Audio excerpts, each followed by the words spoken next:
And usually people don't see carbs as sugar.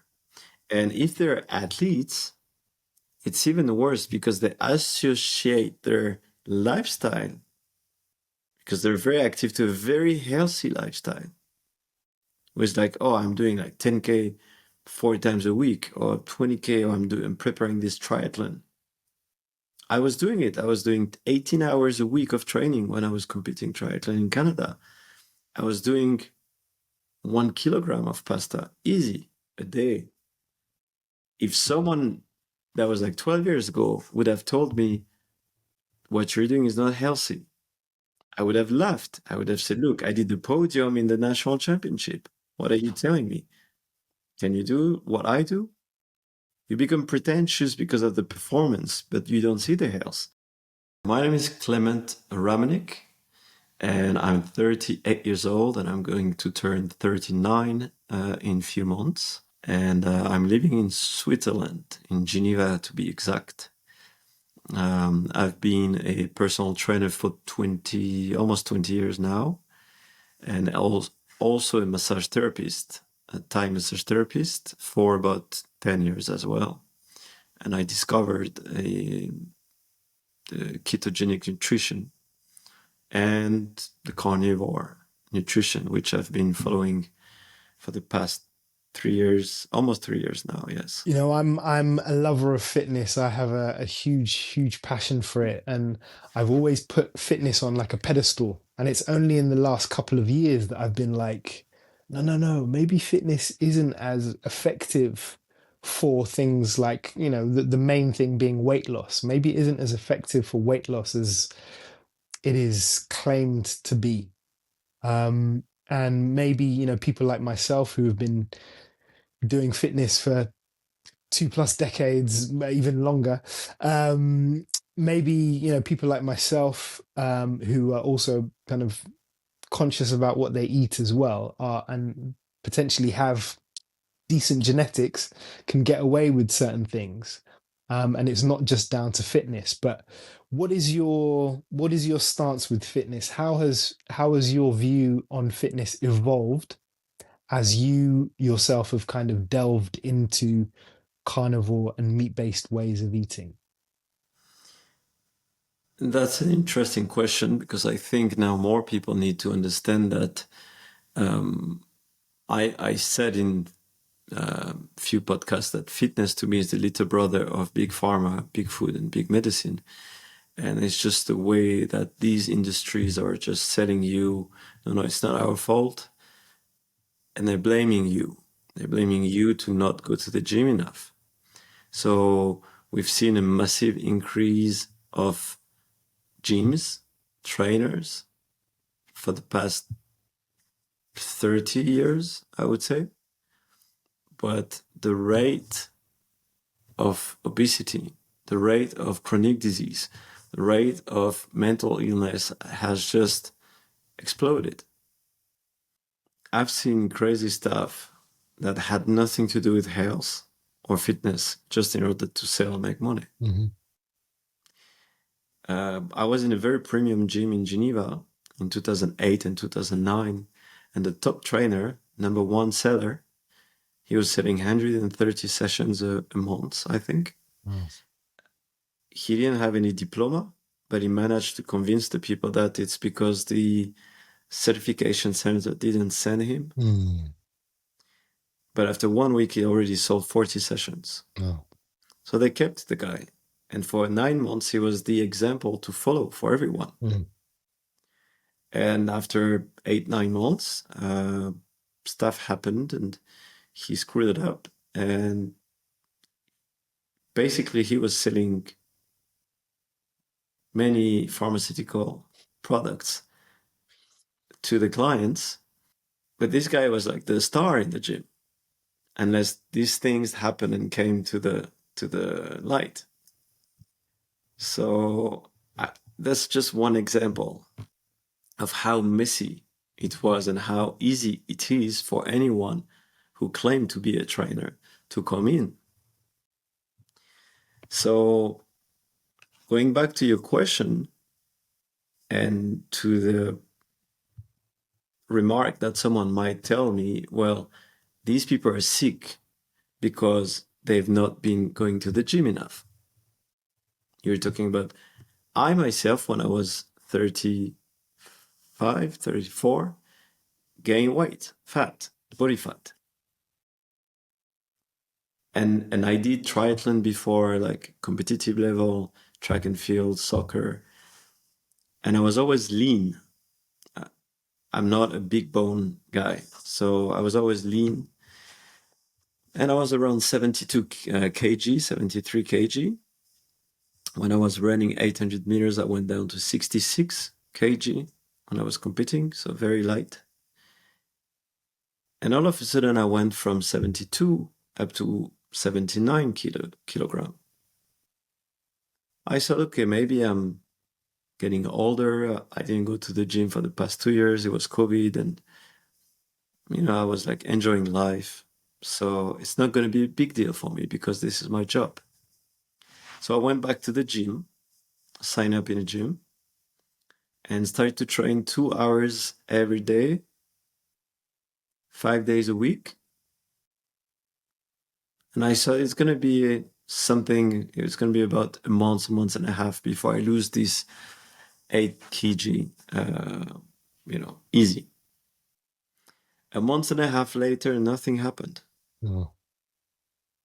So I was enjoying going to the gym, but I could see that I was still heavy on the scale, but not only the scale, which is not an indicator per definition, but my look didn't change. And this is you maintaining 2 hours a day. Yeah, four for times a 5 week, days, 5 times a week, depending on my schedule. But Mm. I would do like my 1 hour workout, hardcore, and then another 45 minutes cardio. Mm. The thing that you tell clients, that I've been telling clients for the past 10 years. Mm. And when a client would tell me, I've done this, but it doesn't work, I would think to myself, with being pretentious, okay, this guy or this woman is lying. Mm. She or he is bullshitting me. Mm. There's no way. If you run, if you do cardio, if you work out, you're going to lose weight, to Mhm. lose fat. Yeah. Because it's a calories in, calories out. Yeah. That's what we've been believing Mhm. for so long and taught. So it happened to me. And I couldn't understand why after 3 months, still the same. After 4 months, the same. 5 months. I thought, okay, maybe there's something. I had the intuition that something was not working in my body, in my physiology. But I've never got a huge interest in it because as long as it didn't happen to me, as you said, as an athlete or as a fitness enthusiast or amateur, you're young, Mhm. 29, 30, 32, 33, but comes an age where maybe your liver, I was on cereals and carbs since I was 5 years old. And my parents, they were endurance athletes.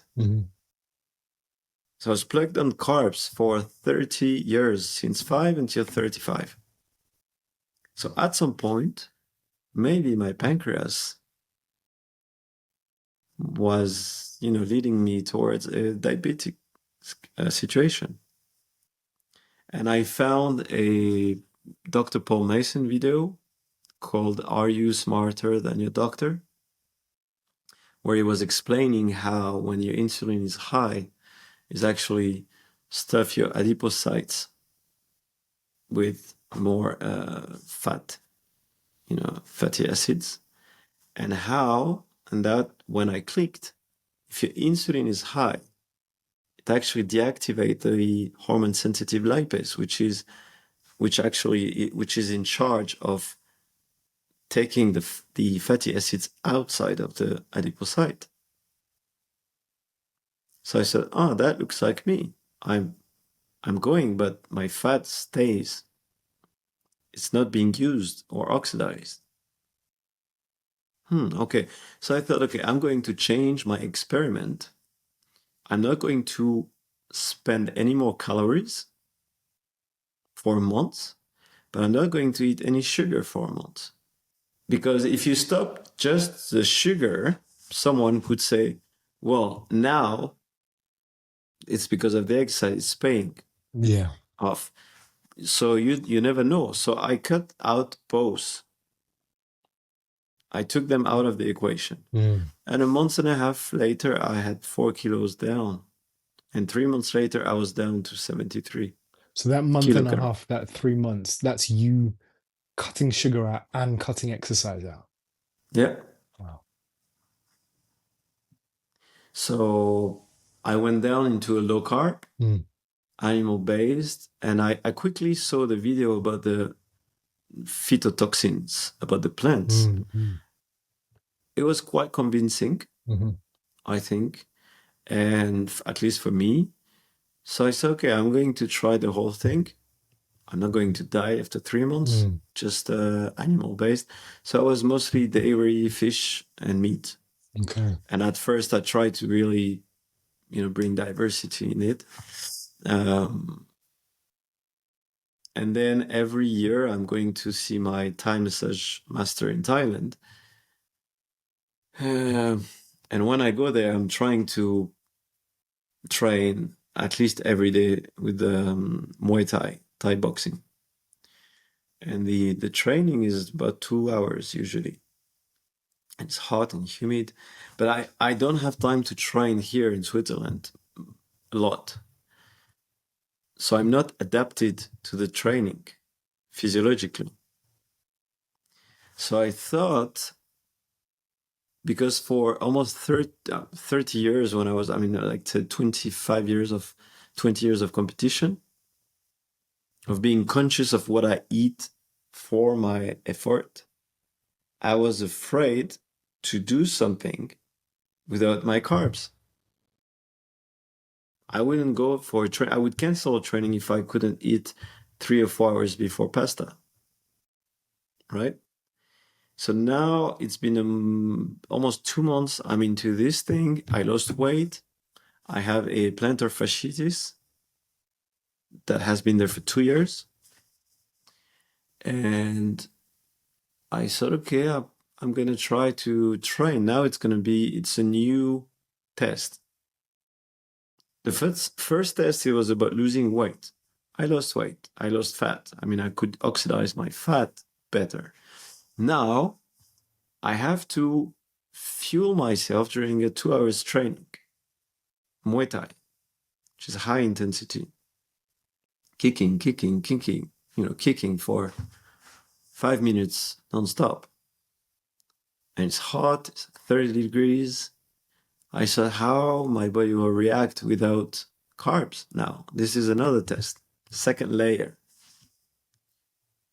And after the first training, it's the guy who actually told me it's finished. And I wanted to do more. I said, let's do 5 minutes more. Mm. And he said, no, it's finished. It's finished. And I looked and I was like, oh, I actually did 15 minutes more. Mm. I was not tired energetically. You're tired when you do the Yeah. exercise, of course, but once you recover, you don't want to stop. It's like unlimited energy. So to me, it was very new.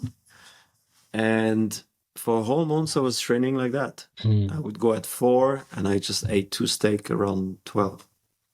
I have a close friend of mine who he's a close friend, but I haven't seen him for maybe about a year or so. We kind of go back and forth on WhatsApp and social media, but he's somebody whose weight has gone up and down over the years, and he's somebody that does the, in inverted commas, extreme things to kind of bring his weight down.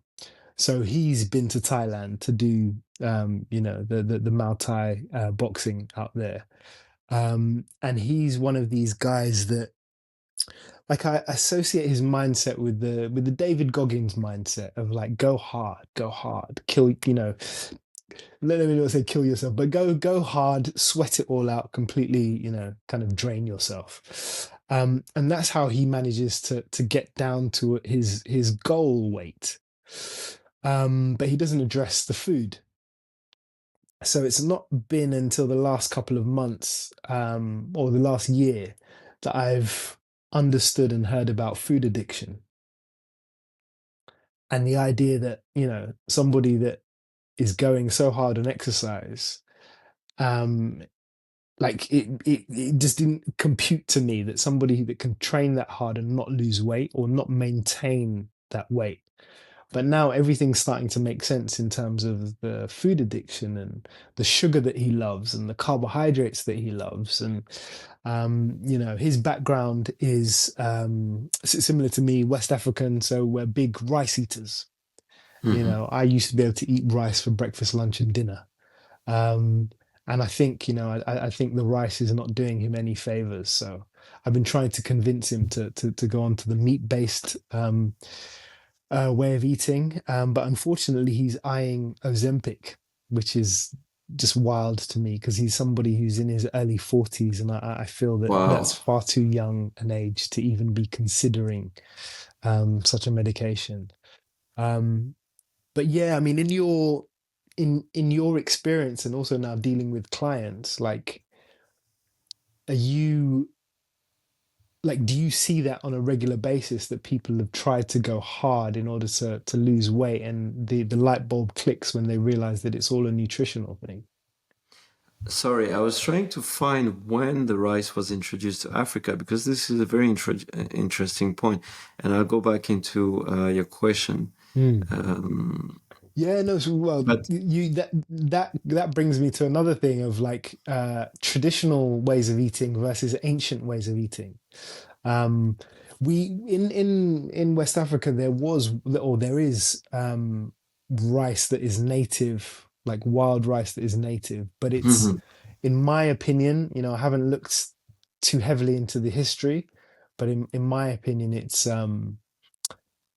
we were meat eaters, Yeah, and over time, through introduction of kind of agriculture and colonialism and lots of different economic forces.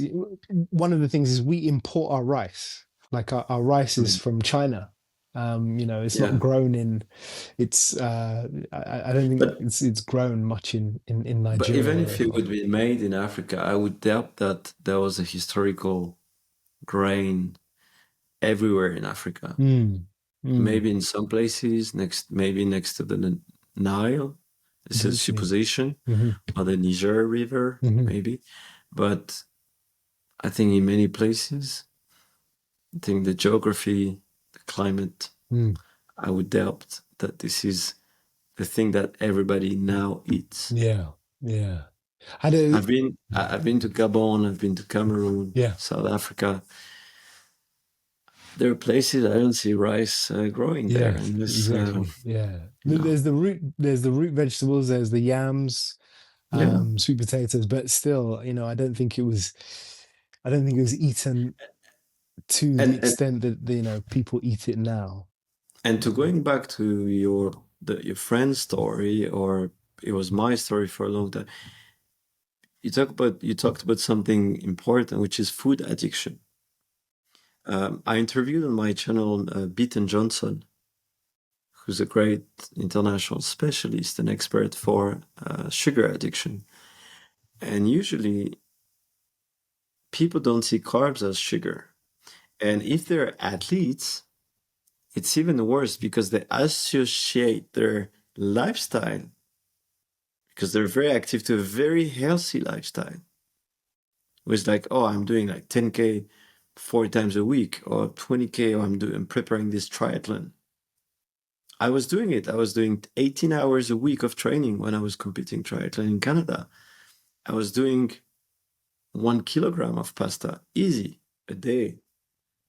If someone that was like 12 years ago would have told me what you're doing is not healthy, I would have laughed. I would have said, look, I did the podium in the national championship. What are you telling me? Can you do what I do? You become pretentious because of the performance, but you don't see the health. And carbs are sugar. So because you associate it with your performance lifestyle, you don't see that it actually creates a big addiction. But it's an okay, everybody said, no, I don't eat sugar. I don't eat dessert. I don't eat this and that. Okay, fine. But you're eating 1 kilogram of pasta. I did. Every day. Yeah, but I swim 2 hours. Doesn't change anything because you're making your pancreas working too much. And maybe at some point, many endurance athletes become diabetic in their 40s, early 50s, or get some cardiovascular issues. But now they're not on the podium anymore. Nobody sees them. So if people are listening this, it's very important to not be confused when we talk about health and when we talk about performance. And now to make a bridge with the previous topic, which was the fitness industry. And I mentioned the fact that I saw the before social media and after social media. When I got into the training business, personal training, I already did some competition when I was younger. And I was still doing it, but I was not mixing both. The thing that I was doing, I was trying to be a national championship for the age group in triathlon in Canada. Almost none of my clients would know it. It was two separate things because to me, I see sport as a thing and then that was my job. But how many people became trainers with a very little experience, personal experience of competition in sports? So now I see some guys, a woman, they going through the phone, through their Instagram page and the numbers of followers. It's the credit they get. I'm a good trainer because I have 50K plus followers. I'm famous, I'm popular, look at my video.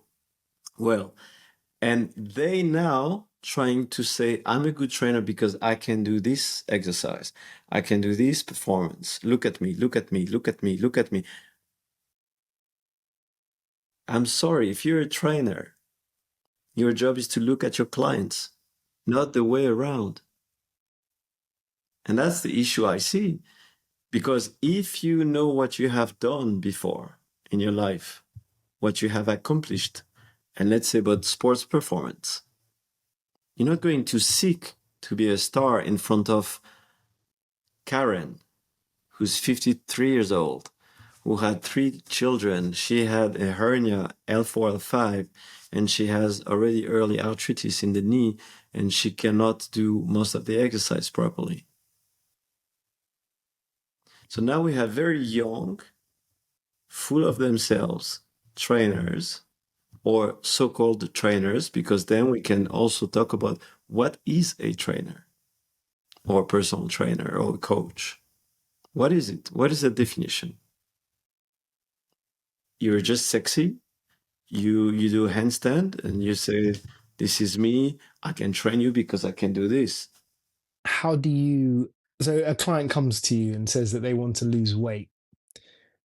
Do you, is it exercise you start first? Is it nutrition that you address first? Is it the massage therapy that you address first? How do you go about, helping somebody that needs to lose weight? The nutrition part came because I could see it first with training. People still have certain issues. Then I went to find some Thai massage skills to work more manually on the body directly. And still the people have the same issues. So I was like, maybe it comes from inside. Inflammation or the dysfunctioning metabolism, dysfunctioning hormones. Okay. So then I started to study that part. And to answer your question, I will give you an anecdote. Whenever you start to speak about ketogenic, low carb, carnivore, even worse, And you are in a position where you either have a platform or you have a contract or a public clientele, let's say. You put yourself at risk. Prof. Tim Knox had a 4 or 5 years case against himself. Dr. Gary Fetke, as well, that you interviewed. Sean Becker, as well, at some point, and others. I had a big contract. It was very lucrative for me with a watch company here in Switzerland. Very world famous, renowned watch company. I set it up a well-being program for the company. And in 289 working days, I did 1,815 sessions. We had a 4-day schedule with the employees. It was private sessions. It was full every day. And there was a 2 to 3 months waiting list. Okay? Now the well-being manager that came after I started that setup that was working very well, she came for a session with me. And she said, I came here today to train because I want to lose fat. So at the time, I already completed my certification with the Nutrition Network in South Africa. So I felt I was legitimate to speak about this. And I said, look, if you want to lose fat, if that's your main issue, I have to talk to you about nutrition, because making you working out will not change much. And she went from a smile to a neutral face to crossing the arm, and then to looking down, and then telling me, well, I know I have a PhD, she said. I say, whatever PhD you have, it will not change your physiology or the human biology. And I guess I was arrogant at that time, as she was my boss in a way. Mm-hmm. And I guess she didn't like it.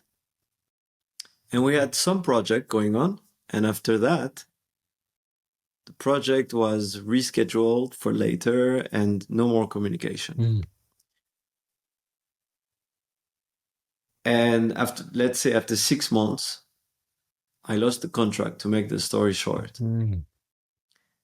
It was not about my work, because they could not attack me on my work. But she first asked me that I should not speak about nutrition. And I said, well, everybody speaks about nutrition. I'm just telling people that sugar and seed oils are toxic. Mm-hmm. Is it conspiracy? What is it? So she said, no, but you're not hired to speak about nutrition. You don't have certification. I said, yeah, I do have certification from an institute based in South Africa, and the classes are about ketogenic nutrition. She said, yeah, but it's online. So I got into this position where I had the choice to shut up and keep my contract, just think about the money, or keep doing what I was doing and potentially losing the contract. So I got the second option, and I lost the contract after 6 months. And the so-called reason was because the company had 3 sites. So she did a survey on those 3 sites, but we were actually working only on 1 site. So statistically, a lot of people from the 2 other sites didn't know us. And in the answers of what kind of activity do you like in the well-being program, we were the last. But we were there for the past 2 years, full all the time. And so many people benefited from it. But I'm just telling that story to show that, and that was 2024. In certain part of the world, meaning Europe, mentalities are very slow to evolve. And when you come with a very refreshing, challenging ideas, and you do it with passion, you become the target. So you have to be ready to accept it or not. And at that time, my ethics was stronger than my greed, I would say. Is there a type of person that is more open, kind of like kind of straight away with regard to, the ketogenic lifestyle? Yes, the kind of person who are more open are the one who are suffering serious conditions because they've been trying many things, didn't work, so they will try. The other type of people are people who have an engineer profile, engineering, IT, kind of similar, or some very director people. Like you give them some logic, they process it, makes sense, I'm going to try it. But that's a short proportion. Maybe, I don't know, I would say 20 to 25%. Most people are emotional. We're all emotional, but some people let their emotions rule their rational. So if you explain that pasta every day is sugar every day to an Italian woman, she's hearing that you what she's hearing from you is you telling her that that sugar is toxic, but she hears your mom did not feed you well.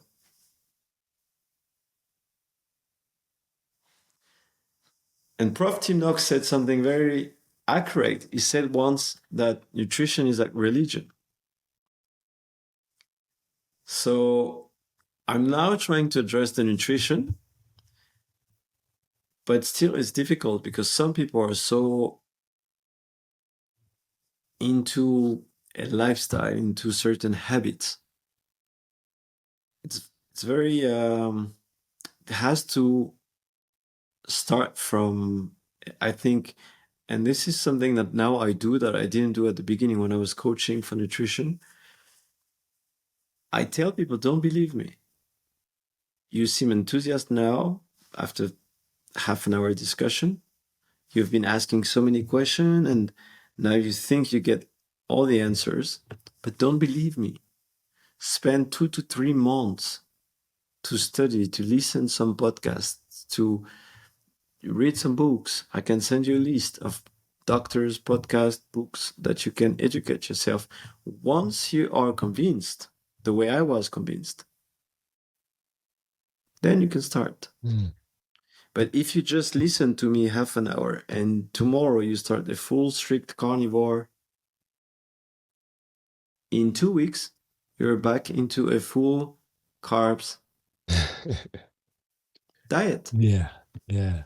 I've heard when you mentioned what Tim Noakes said, I've heard that it's easier to change a man's religion than it is to change his eating habits. Yeah. Um, I was gonna say, like, I assume that the Swiss diet is very similar to the French diet, right?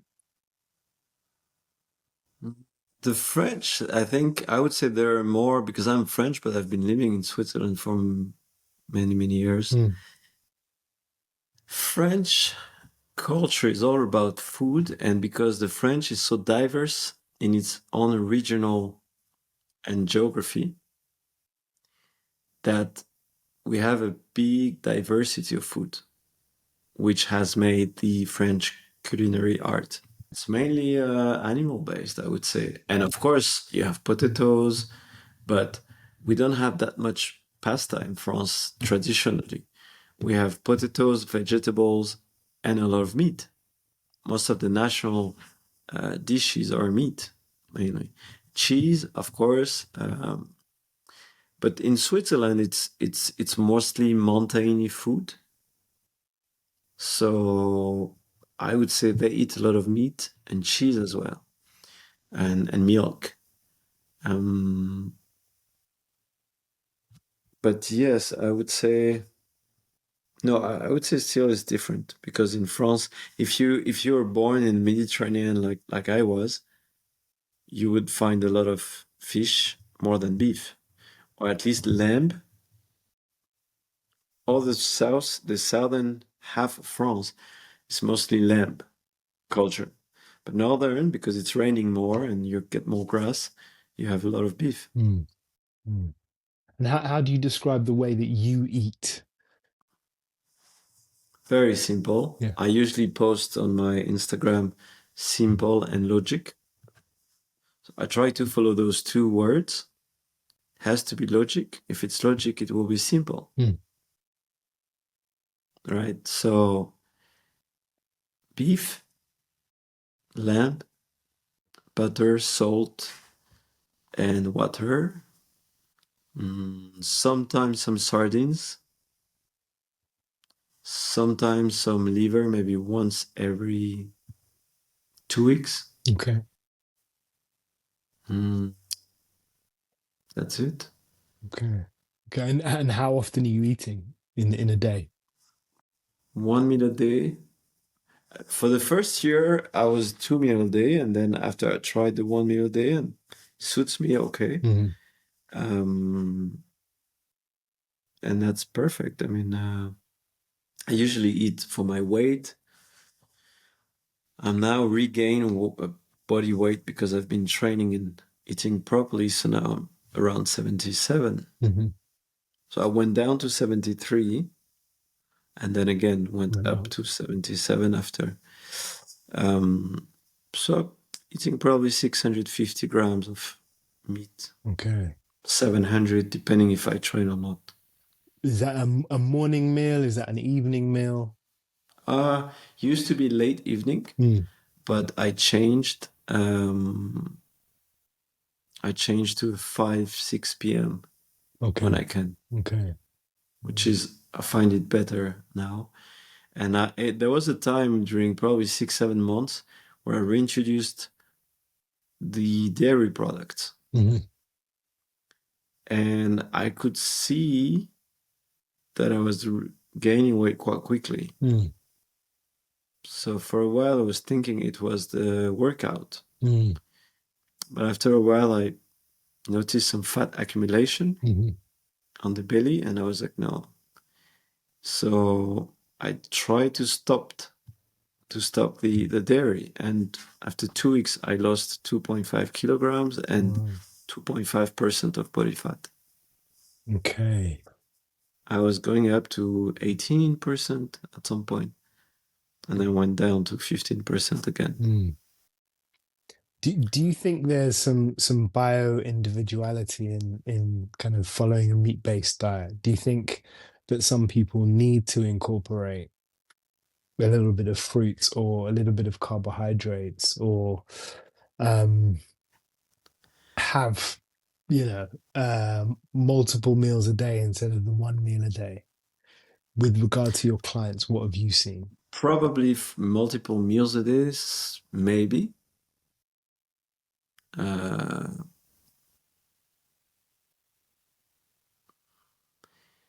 for the sugar, the honey, the fruits, I think they're just excuses, in my opinion. I mean, people are eating fruits every day and saying, I need it. Tell me wherever in the world you would eat fruits every day. Even in the Caribbean, people are claiming, oh, yeah, but before in the tropical area, we always had fruits. And that's where we came from. My grandfather is originated from the West Indies. You have seasons. The same fruit is not there all year long. Can't you look at nature? I mean, if certain type of mango, they're only there for a certain time of the year. Same thing for other things. So I don't, to me, again, this is not logic. So now, yes, you go to the grocery and you get your fruits every day, and you get, yeah, I'm doing this carnivore, but I also add my fruits because my body tells me I need it. It's actually your body. Yes, you're right. Your body is telling you, but it's your dopamine centers, receptors. They're still working for the addiction that you had before.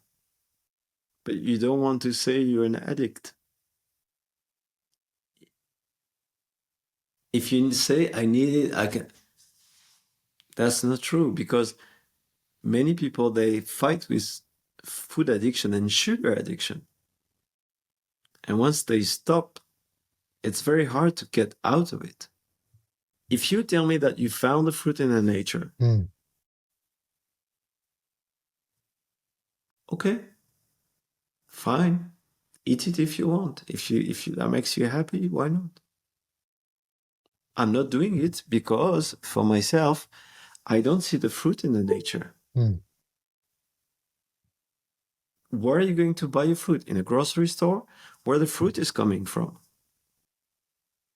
A 10 acres of land sprayed with, like, the seeds are GMO, Mm. F1 GMO, whatever it is, genetically modified to give the same shape, same color, millions of times.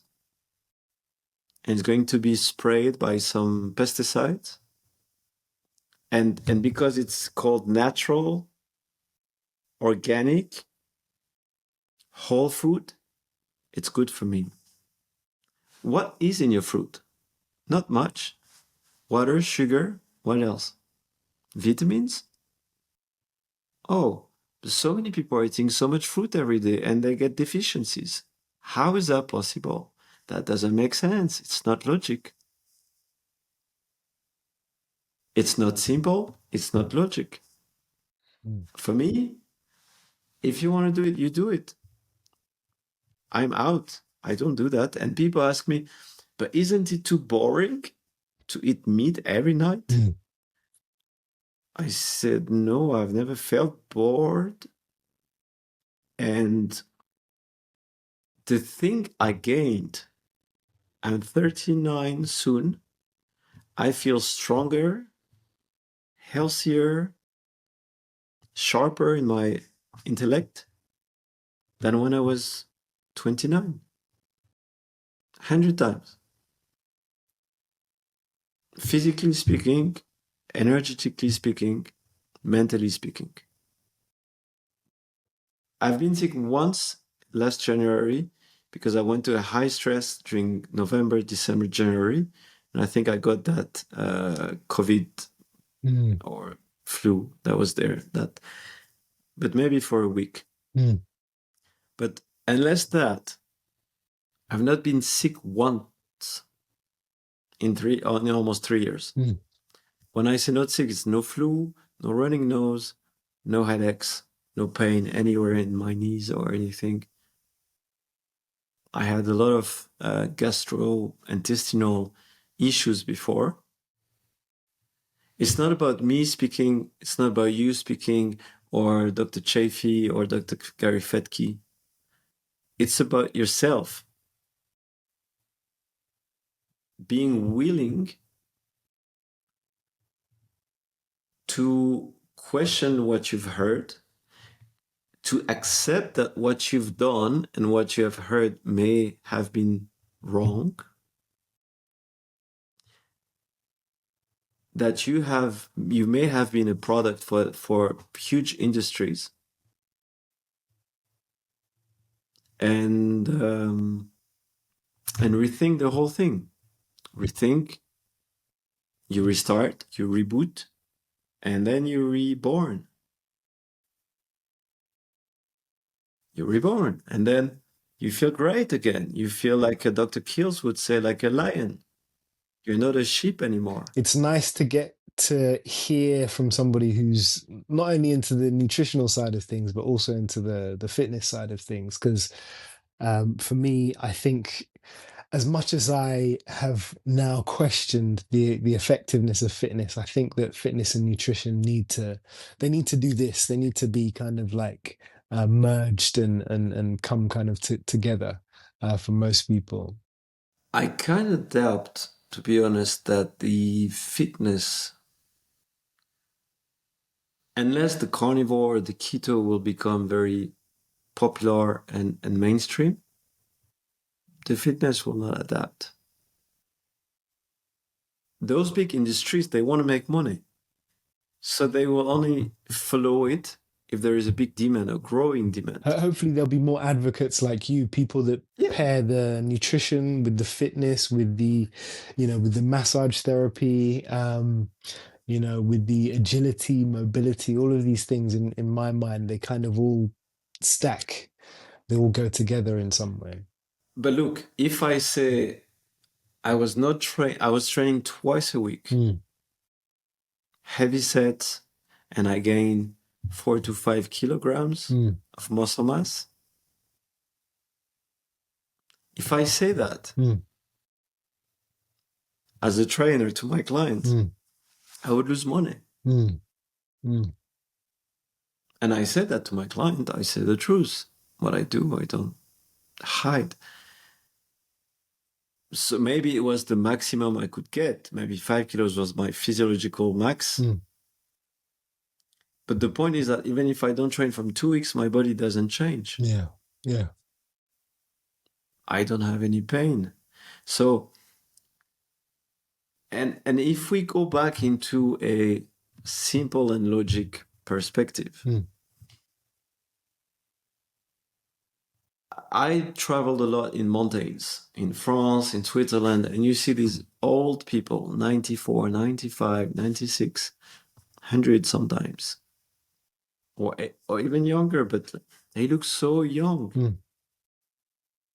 They never done high intensity fitness or whatever. Fitness did not exist before the 80s. People were doing sports, but it was only a certain category of the society, the bourgeoisie, was doing sports, because the proletarian masses were into mines or into industries like Or manual labor, yeah. manual labor. They're not going to play soccer at 5:30 until 7 every evening, or the new soccer 5 thing. The five-a-side, yeah. No. So it was a leisure stuff. Even the modern Olympics, who was the participants? There were people from a certain level of leisureness, I would say, because you need time to train. My dad, when he was in the 80s, came to the first city in France because the mayor of the city was a lover of running, and he was giving a job to these guys. My dad was part of them, and they didn't have to work. They needed to train and then put the city and represent the city to the national championship, the European championship, so the club could grow in reputation and bring more athletes. But they didn't have to go to work. So being healthy, and I had a great talk with Anthony Feze from Australia. Being fit doesn't mean you're going to be healthy, right? So being healthy means, like these guys I told you, 95 years old, you look at how they lived. They walked a lot. They go out in the morning in the sun. They probably wake up with the sun. They don't have screens. They have social time. They embrace life, but without excess. Because whatever excess you go, you're going to pay the price. If it's too low, you're going to have you break the equilibrium. So now, what do people do? They work too much. They have no time for themselves. So now stress is going up. How do they bring this? They go into a resort where they do nothing. They go from, I do everything, I have no time for myself, to I do absolutely nothing. I lie on the transat and I wait 2 weeks. I worked when I was younger in a like international resort. So, and then to rebalance, every system in the nature is trying to find balance, equilibrium. So when you do too much, you get to the result, you do nothing, and you're trying to manage, but usually it doesn't work,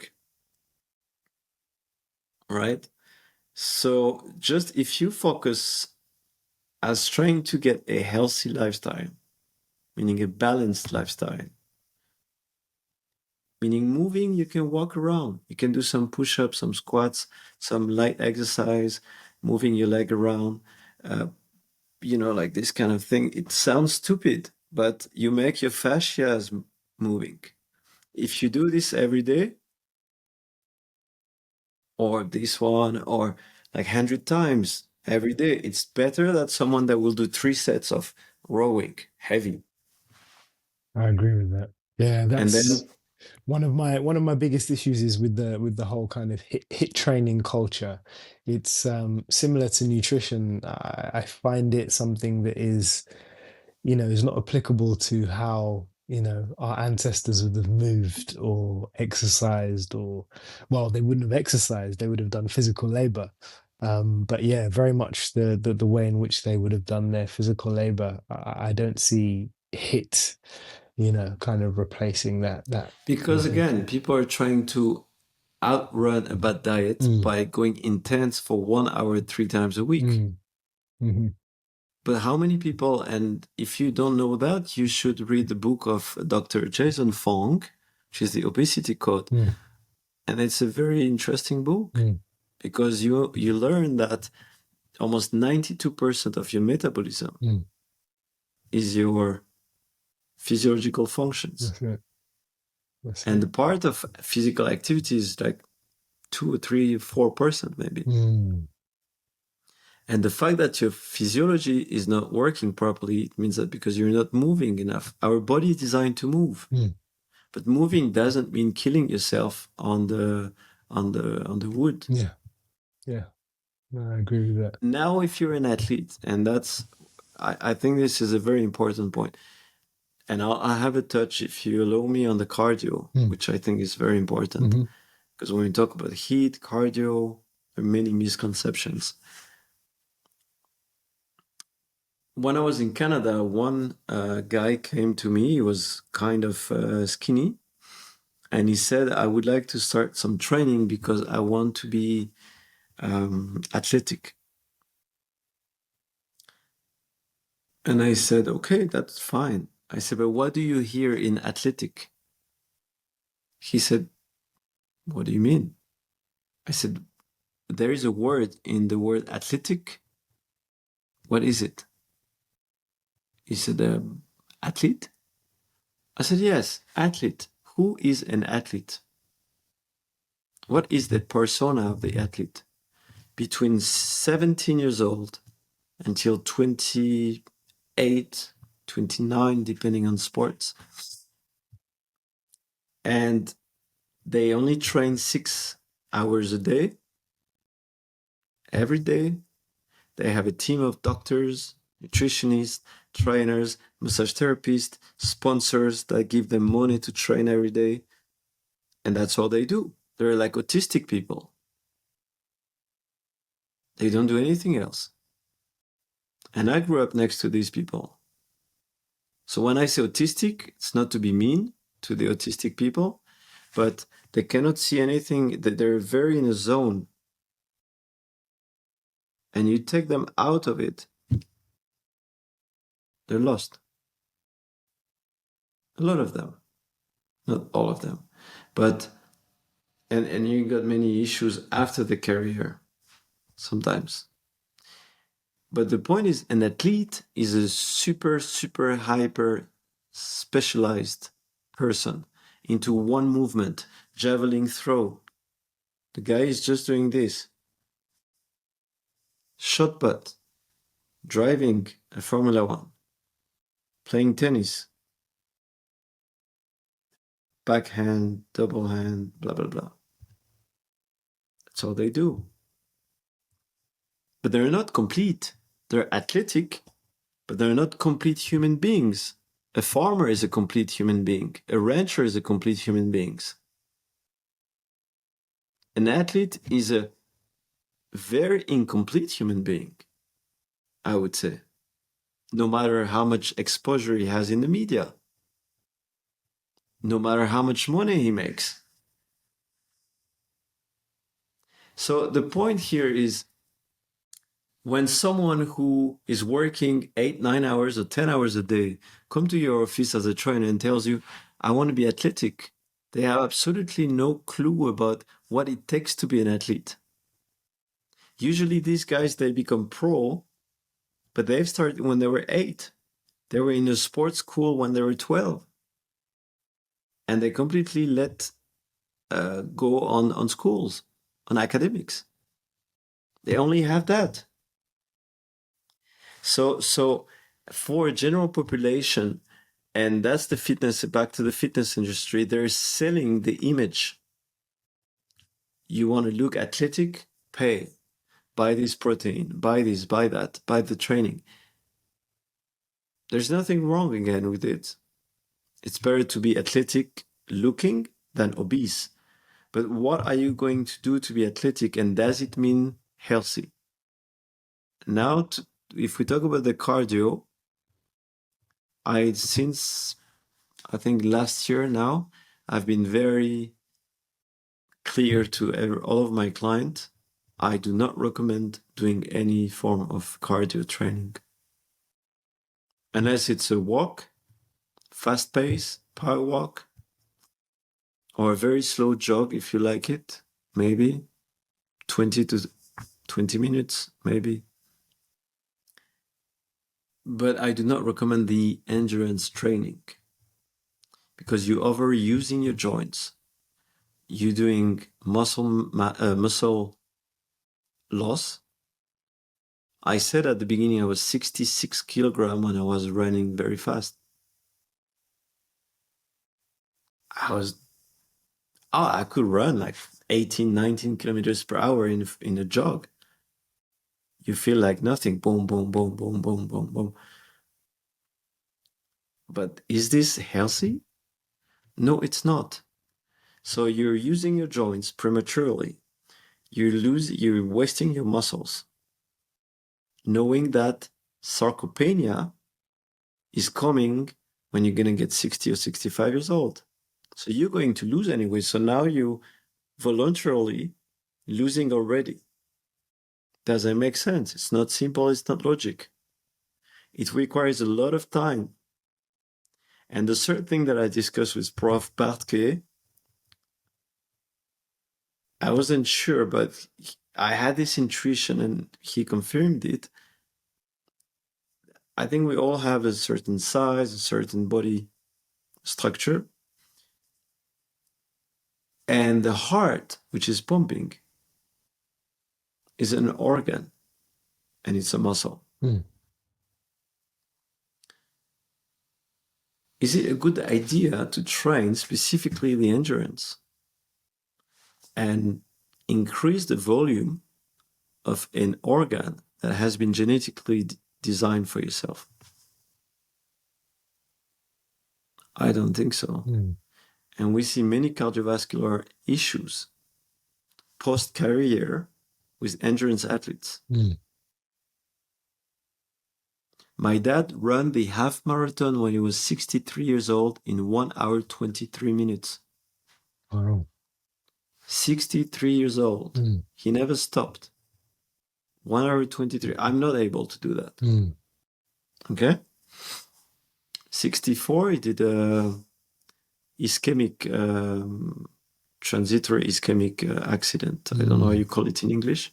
Like a stroke? Yeah, like a small stroke. And now he has fibrillation. Okay. So some people could say, well, it's not his sport, endurance. But when you have a heart that is pumping so low, so much, so your heartbeat is like so low. My dad was like under 40 at rest. At some point, I think it's going to create some issues. Yeah. So for me, those are the 3 reasons. you're using your joints, you're losing muscle mass that you will need later on in your life, and you're probably damaging your heart muscle, which is a very important organ of yours. Yeah. Yeah. And there are many ways to get your heart pumping. You can walk uphill, but try to understand what are the limits of the human body. You know this draw of Da Vinci? Yeah. With the lines? Yeah. If you go through it, if you put some more philosophy in it, it means there are some limits as well.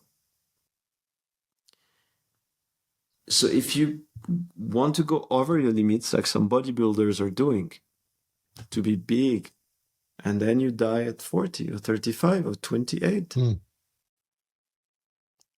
you can go over the limit. Yeah. Nobody says anything, but you're just putting yourself at risk. So then it's a personal choice. And I'm not criticizing that. But I'm just saying most people just want to refine the balance and the equilibrium. 100%. Yeah. Yeah.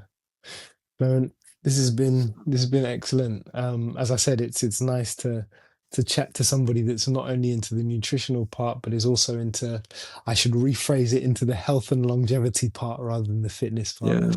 Yeah. Yeah. So it's been brilliant.